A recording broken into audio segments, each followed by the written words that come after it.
The police stopped his car for fun, unaware that they were dealing with the city's new district attorney. Their humiliating actions would soon lead to a scandal, and the city would confront truths long hidden. What Marcus did next would surprise even the most seasoned observers. But let's start from the beginning. Marcus Williams drove down the main street, focused and a bit nervous.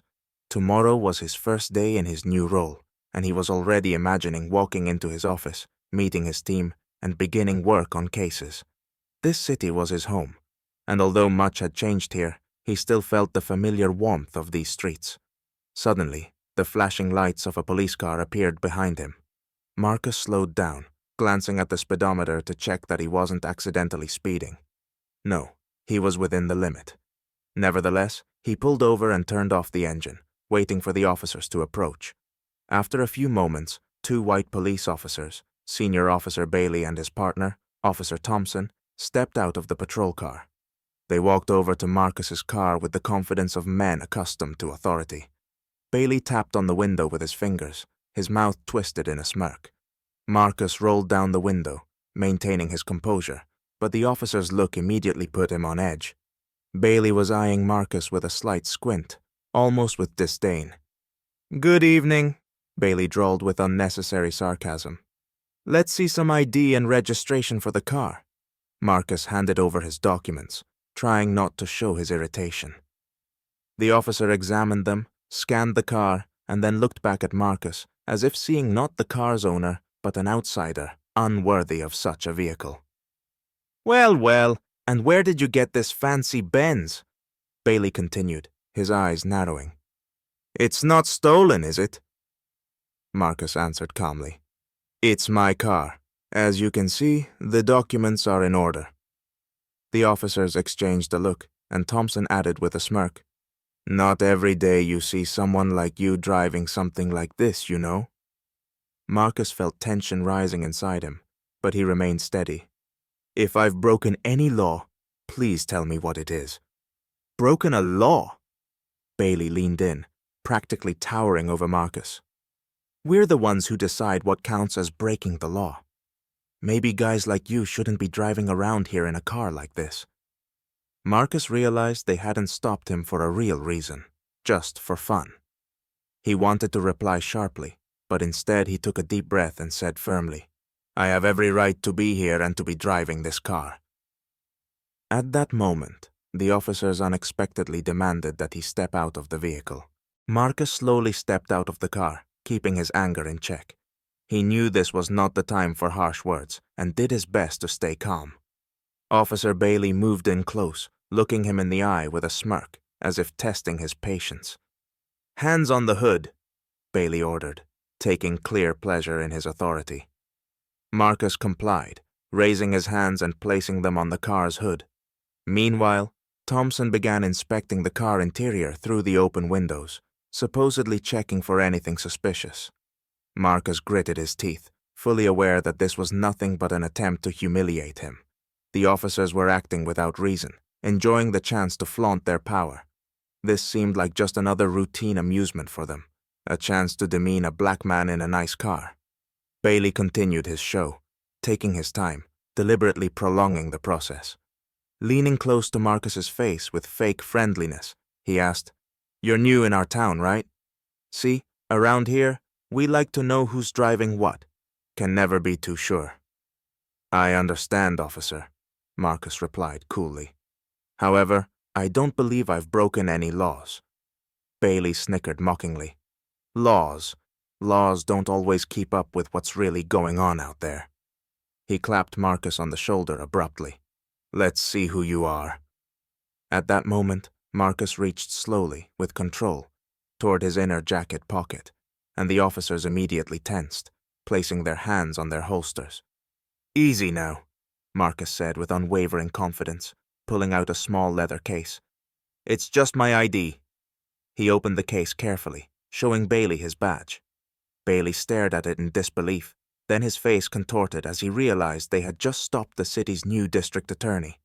Bailey's eyes widened, and he stepped back as if Marcus had burned him.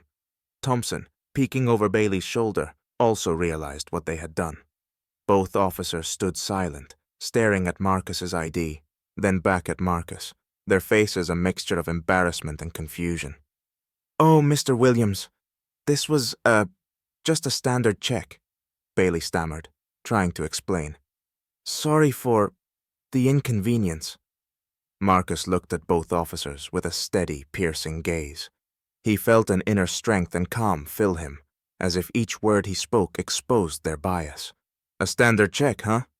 Marcus said it in a way that made the officers feel the weight of his words. "Interesting. How many other drivers here get stopped for these checks?" Thompson tried to recover, forcing a strained smile. "You see, we're just doing our job. It's not always easy to know who's driving," he joked awkwardly. But the smile quickly faded under Marcus's serious look. Marcus paused, keeping his gaze on them, then said firmly, "I see. I'll make sure it's clear to everyone who's doing what around here from now on." He returned his ID to his pocket, keeping his eyes on the officers. The sense of humiliation they had tried to impose on him was gone, replaced with a firm assurance in his own rights and authority. Marcus got back in his car, shut the door, and started the engine, leaving the officers in stunned silence. Marcus had barely reached home before he decided he couldn't let this incident go. He took off his jacket, grabbed his phone, and began making calls. To City Hall first, then to the police chief, demanding a disciplinary investigation into Officers Bailey and Thompson. This incident had impacted him not only as a person, but as a district attorney committed to justice and integrity in the system. The next day, the story surfaced on social media and quickly gained traction. Marcus was well known in the city, and news of the new district attorney being stopped without cause became a hot topic. Residents shared their own stories of being unjustly stopped by the police.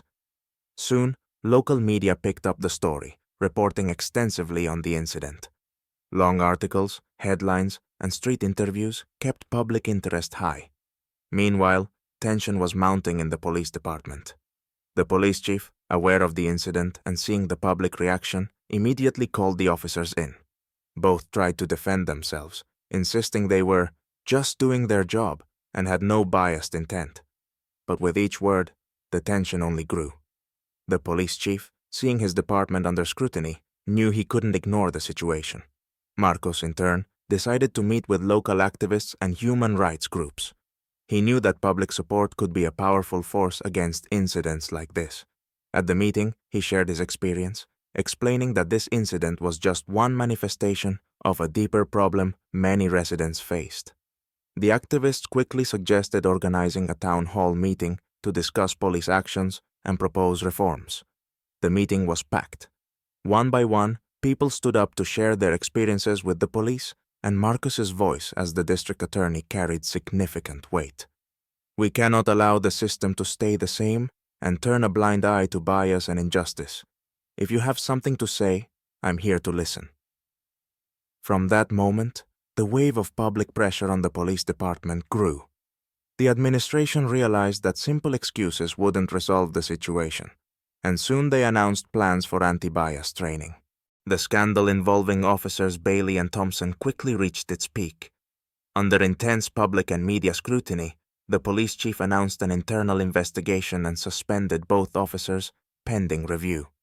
This did not sit well with them. Used to feeling untouchable, they struggled to accept the backlash, now openly condemning their actions.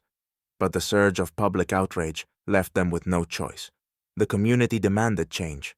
Meanwhile, Marcus continued to act decisively. He called a special meeting at City Hall, inviting police department representatives, community leaders, and even residents who had voiced complaints on social media. During the meeting, Marcus spoke plainly, declaring that the officer's behavior was not an isolated incident, but a symptom of a systemic problem. He emphasized, "Impunity breeds bias. We've all seen it firsthand, and if we don't address it now, it's bound to repeat." A pivotal moment came when Marcus proposed mandatory training for all police officers on bias and discrimination. The initiative gained immediate support from a local human rights organization, which offered to help design the training program. At this point, even the police chief understood that concessions were necessary to restore the department's reputation and regain public trust. Within a week of the meeting, the city officially approved the program for bias training and required testing for all police officers, from rookies to senior leadership. This marked a significant step forward, as residents felt their concerns were finally heard, and the police committed to becoming more attentive to those they served. Officers Bailey and Thompson faced serious consequences as well. The investigation revealed a pattern of complaints against them for biased behavior, leading to disciplinary action. One of the officers even requested a transfer, unable to withstand the pressure and ongoing accusations of unfairness. As for Marcus, his persistence and determination won him the community's respect and strengthened his reputation. He showed that he was committed to justice, not just as a title, but as a responsibility to everyone facing bias and discrimination. This incident changed the city. Residents felt more empowered, knowing that fighting for justice was possible when they stood together and took a stand. The story concludes with a city transformed, more aware and more unified. Through Marcus's leadership, residents now saw that standing up to unfair treatment wasn't just a hope. It was a reality that could be achieved with courage and solidarity.